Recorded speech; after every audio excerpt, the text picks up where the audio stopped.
Hello दोस्तों, नमस्कार। I am जेके। आज हम आपको बताने वाले हैं सल्फेट रेजिस्टिंग सीमेंट के बारे में, इसके एप्लीकेशन के बारे में, मैन्युफैक्चरिंग प्रोसेस के बारे में और क्या क्या अहम क्वालिटी पैरामीटर होता है। अगर आप कोस्टल एरिया में गए हों तो आप देखते होंगे जो भी पुरानी बिल्डिंगें हैं, सल्फर अटैक के कारण उसका डिटीरियोरेशन बहुत फास्ट वे में होता है। जो भी ब्रिज हैं, हैवी पुले हैं, उसका भी कंस्ट्रक्शन आप देखेंगे वो डिटीरियोरेट हो गया है। उसके अंदर में जो भी रीबार हैं करोड हो गया है। उसका क्या रीजन है, उससे कैसे बचा जाए, ये सबको ध्यान में रखते हुए अगर सल्फेट की वैल्यू ग्राउंड वाटर में और प्लस सॉइल में ज़्यादा है तो उस कंडीशन में सल्फेट अटैक का होने का चांस बहुत ज़्यादा होता है। तो उस कंडीशन में स्पेशल डिजाइन का सल्फेट रेजिस्टिंग सीमेंट बनाया गया जिसमें सल्फर अटैक को रोकने का टेंडेंसी सबसे ज़्यादा पाया गया। अगर हम बात करते हैं सल्फेट की वैल्यू 0.2% से बिलो है सॉइल में। अगर हम ग्राउंड वाटर की बात करते हैं वहां पर जो सल्फेट की वैल्यू है वो 0.3% से बिलो है, तो वहां पर आप ओपीसी यूज कर सकते हैं। उसमें कंक्रीट में आपको करीब करीब पर मीटर क्यूब में केजी तक का सीमेंट आपको लगाना पड़ेगा। अगर हम वही बात करते हैं कि सल्फेट की वैल्यू सॉइल में 0.2 से लेके 0.5 तक है और वही ग्राउंड वाटर में 0.3 से लेके 1.2 तक का है, तो उस केस में आप अगेन ओपीसी और पीपीसी का यूज कर सकते हैं, बट उसमें थोड़ा सा आपको सीमेंट बढ़ाना पड़ेगा। उस कंडीशन में 1 मीटर क्यूब एरिया में आपको सीमेंट की वैल्यू 330 केजी तक रखना पड़ेगा। अगर हम बात करते हैं कि सॉइल में जो सल्फेट की वैल्यू है 0.5 से लेके 1% तक है और वही जो ग्राउंड वाटर में सल्फेट की वैल्यू है 1.2 से लेके 2.5% तक है, तब उस केस में आपको सल्फेट रेजिस्टिंग सीमेंट का यूज करना पड़ेगा जहां पर सल्फर अटैक की वैल्यू ज्यादा होगी। आज के डेट में और भी सीमेंट इसको हैंडल करने के लिए दोस्त बनाया गया है, वो आगे चल के हम आपको बताएंगे। इस केस में जहां पर सल्फेट की वैल्यू बहुत ज्यादा है तो आपको पर मीटर क्यूब में करीब 350 केजी तक का सीमेंट यूज होगा, लेकिन वो लॉन्ग लास्टिंग प्रॉपर ड्यूरेबिलिटी के साथ में आपका कंस्ट्रक्शन होगा। लॉन्ग लाइफ के लिए जाना जाएगा वो बिल्डिंग, और करीब अगर हम उस बिल्डिंग को ओपीसी से बनाएंगे वो 20 ईयर्स तक बिल्डिंग अगर चलेगा और वही सल्फेट रेजिस्टिंग सीमेंट से बनाते हैं तो उस बिल्डिंग का लाइफ आप इमेजिन नहीं कर सकते, 70-80 ईयर तक रहेगा। उसके अंदर में जो भी रीबार है उस करोड नहीं होगा।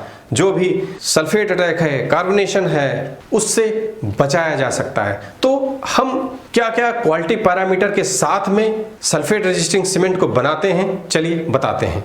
इसका भी बनाने का process same just like ordinary Portland cement जैसा ही होता है।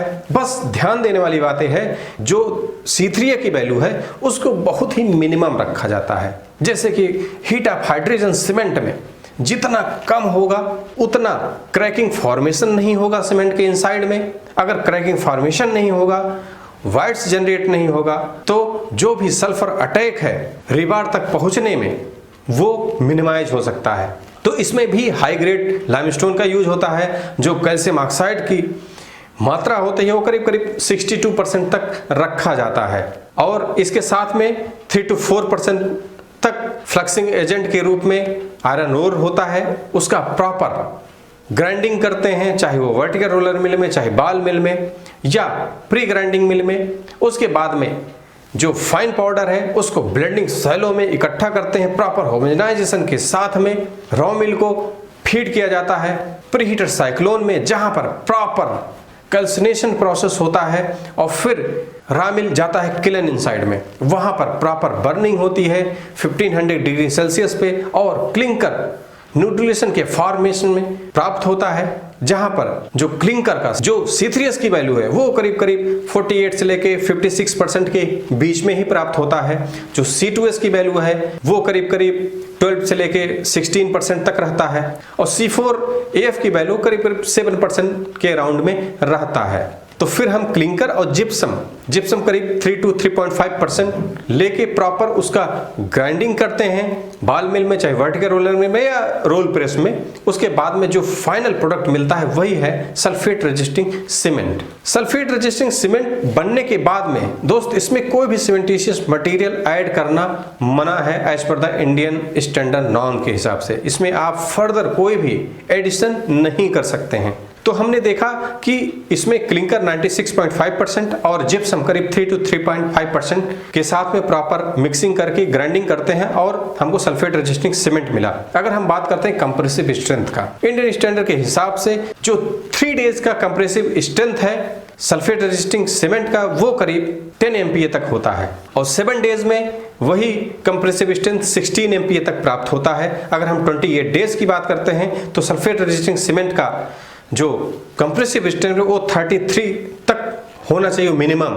अगर हम सल्फेट रेजिस्टेंट सीमेंट मार्केट में लेने गए हैं तो अगर उसका हम क्वालिटी पैरामीटर चेक करते हैं तो आपको पता चलेगा कि जो कंप्रेसिव स्ट्रेंथ है 3 डेज का वो करीब 23 तक मिलता है। अगर वही हम चेक करते हैं 7 डेज में वो प्राप्त होगा करीब 33% तक मिल जाता है और 28 डेज में वही कंप्रेसिव स्ट्रेंथ 51 तक मिलता है। तो मार्केट में जो कंप्रेसिव स्ट्रेंथ है और तुलना करते हैं इंडियन स्टैंडर्ड दोस्त यही बोलता है मिनिमम होना चाहिए, मिनिमम इतना, और मैक्सिमम कंप्रेसिव स्ट्रेंथ आप कितना भी आप जा सकते हो।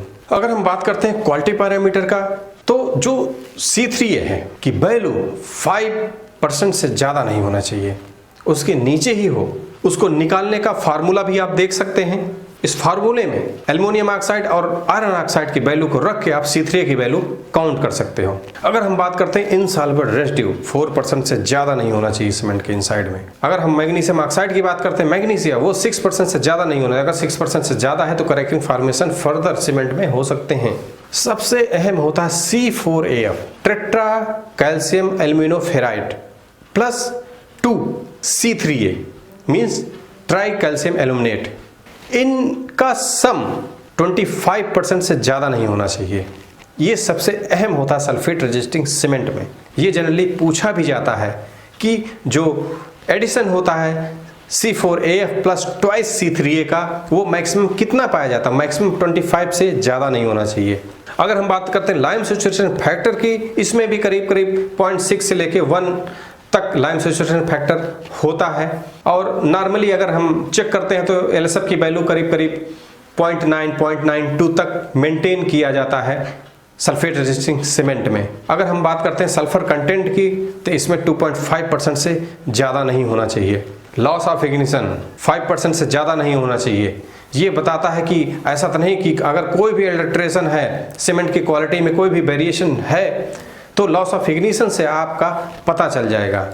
अगर हम बात करते हैं फाइनेंस का, SRC का, तो finance as per Indian standard norm के हिसाब से 225 मीटर स्क्वायर पर केजी तक रहता है। अगर हम वही बात करते हैं मार्केट में जो भी सीमेंट है उसका अगर हम फाइनेंस चेक करते हैं तो करीब 310-320 तक मिलता है। अगर हम रेजिड्यू की बात करते हैं, रेजिड्यू अगर 90 माइक्रोन सीप पे चेक करते हैं तो रेजिड्यू 1 से लेकर 2.5% के बीच में ही प्राप्त होता है।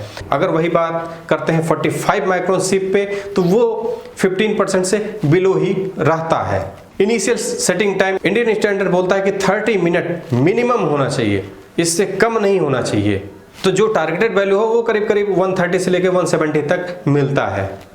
जो फाइनल सेटिंग टाइम है वो 600 मिनट से ज़्यादा नहीं होना चाहिए और टारगेटेड वैल्यू के रूप में करीब 350-300 मिनट तक मिलता है अगर आप उसका फाइनल सेटिंग टाइम चेक करते हैं विकेट ऑपरेटर्स के द्वारा। सबसे अहम होता है साउंडनेस टेस्ट। साउंडनेस टेस्ट में 2 होते हैं दोस्त, पहला ली चेट्रियर और दूसरा है ऑटोक्लेव टेस्ट। तो ली चेट्रियर में अगर सीमेंट के इनसाइड में जो फ्री लाइम की वैल्यू अगर वो ज़्यादा है तो पता चल जाएगा, सीमेंट का क्वालिटी कुछ सही नहीं है वो भी पता चल जाएगा। तो जो एक्सपेंशन है ली चेट्रियर में वो बताता है कि 10 mm से ज़्यादा नहीं होना चाहिए। अगर 10 mm से ज़्यादा है तो आपका जो भी सीमेंट है वो क्रैक कर सकता है। तो जनरली देखा गया है कि अगर मार्केट का जो भी सीमेंट आप ले रहे हैं उसका अगर ली चेट्रियर टेस्ट करते हैं तो हार्डली 1 या 2% तक एक्सपेंशन मिलता है। और दूसरा सबसे इंपॉर्टेंट होता है ऑटोक्लेव टेस्ट। ऑटोक्लेव टेस्ट, अगर एमजीओ की वैल्यू ज़्यादा है आपके सीमेंट में तो ऑटोक्लेव टेस्ट में फेल हो जाएगा, या मैक्सिमम क्ले का यूज हो गया तो भी ऑटोक्लेव टेस्ट फेल हो जाएगा। हाई टेम्परेचर, हाई प्रेशर के साथ में टेस्ट पीस को टेस्ट किया जाता है ऑटोक्लेव टेस्ट में, और ऑटोक्लेव टेस्ट में जो भी सीमेंट दोस्त पास कर गया, इसका मतलब ये है कि लॉन्ग ड्यूरेबल लाइफ में जो भी आप कंस्ट्रक्शन किए हैं, बिल्डिंग हो चाहे भी जो भी कंस्ट्रक्शन किए हैं, वो लॉन्ग ड्यूरेबल होगा। तो हमने देखा कि जो एप्लीकेशन है, जो भी कोस्टल एरिया है, वहाँ पर सल्फेट रेजिस्टिंग सीमेंट का यूज किया जाता है। जो भी कंस्ट्रक्शन हो रहा है कोस्टल एरिया में, जहाँ समुद्र का पानी सीधा कांटेक्ट में आ रहा है बिल्डिंग के, या ग्राउंड वाटर के कांटेक्ट में कोई भी बिल्डिंग बन रहा है, कोई भी कंक्रीट स्ट्रक्चर बन रहा है, तो उसको सल्फेट रेजिस्टिंग सीमेंट के द्वारा ही जनरली बनाया जाता है। अगर हम बात करते हैं कोई भी सॉइल के इनसाइड में कंस्ट्रक्शन हो रहा है, जहां पर सल्फेट की वैल्यू ज़्यादा है, वहां भी सल्फेट रेजिस्टिंग सीमेंट का यूज होता है। दोस्त, जो भी कंस्ट्रक्शन होता है प्रॉपर पहले सॉइल का एनालिसिस होता ही होता है, वाटर का एनालिसिस होता है। इवन जो सीमेंट में वाटर का यूज होता है उसका भी प्रॉपर चेकिंग होता है। ऐसा तो नहीं है कि वाटर में ही कोलाइड की वैल्यू, सल्फेट की वैल्यू ज़्यादा हो।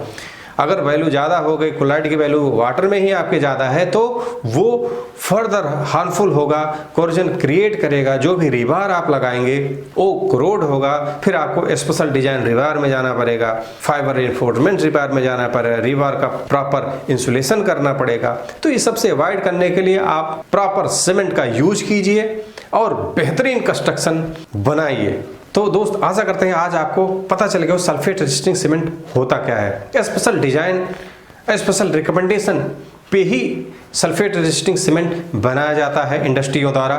और जनरली आज के डेट में जीजीवीएस है, स्लैग सीमेंट है, पोर्टलैंड पोर्टलैंड सीमेंट है, कंपोजिट सीमेंट है, इन सब का भी यूज करके सल्फेट अटैक को रोका जा सकता है।